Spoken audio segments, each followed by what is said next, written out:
In the heart of ancient Israel, a momentous event was about to unfold, one that would echo through the ages.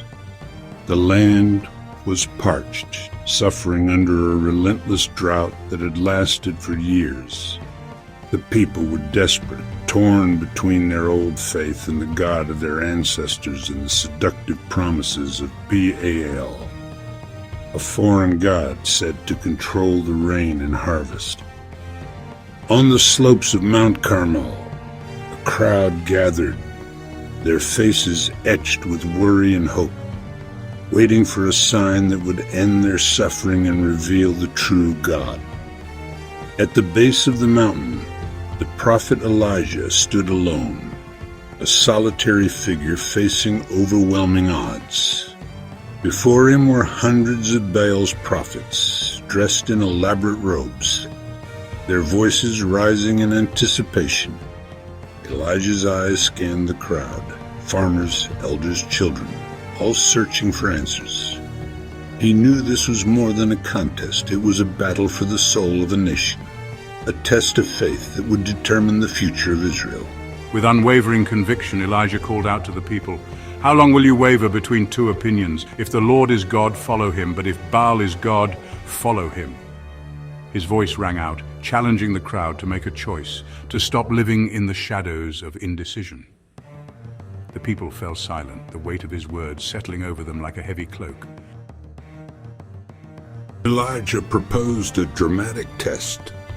2 altars would be built, one for the Lord and one for Baal. 2 sacrifices would be prepared, but neither would be set on fire. Instead, the true God would reveal himself by sending fire from heaven to consume the offering. The challenge was simple, yet profound. Only the real God could answer with fire. The tension in the air was palpable as the prophets of Baal eagerly accepted, confident in their God's power. The prophets of Baal began their ritual at dawn. They danced wildly around their altar, shouting prayers and chanting, their bodies moving in a frenzied display of devotion. Hours passed as they called on Baal, their voices growing hoarse, their movements more desperate. They slashed themselves with knives, hoping their blood would move their god to action. But the sky remained silent, the altar untouched. No fire fell. No answer came.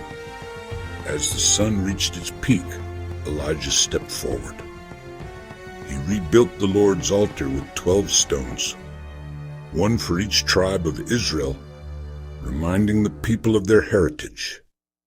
Then, in a bold act of faith, he ordered the sacrifice and wood to be drenched with water, not once, but 3 times, until water filled the trench around the altar.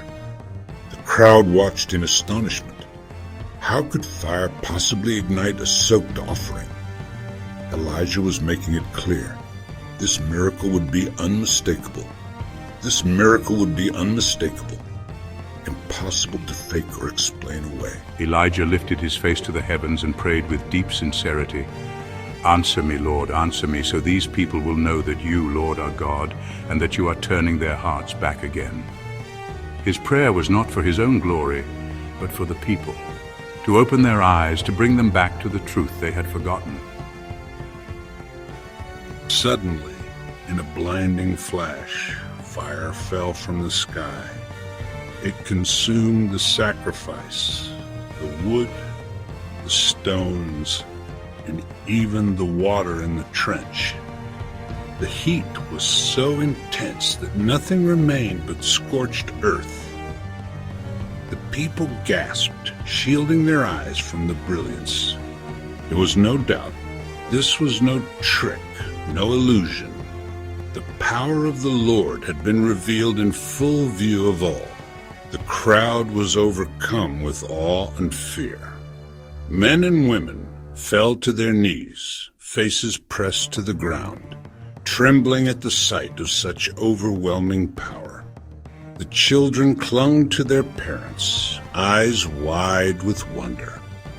The prophets of Baal stood in stunned silence, their confidence shattered.